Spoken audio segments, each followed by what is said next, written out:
కృషించి శుభమును చుదీవించి జన బృందముల చేరే జగమేలు స్వామి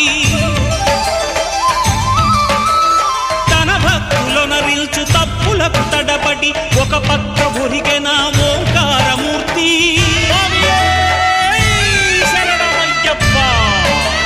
స్వాములందరూ తనకు సాయము కాగా ధీమంతుడై లేచె ఆ కన్య స్వామి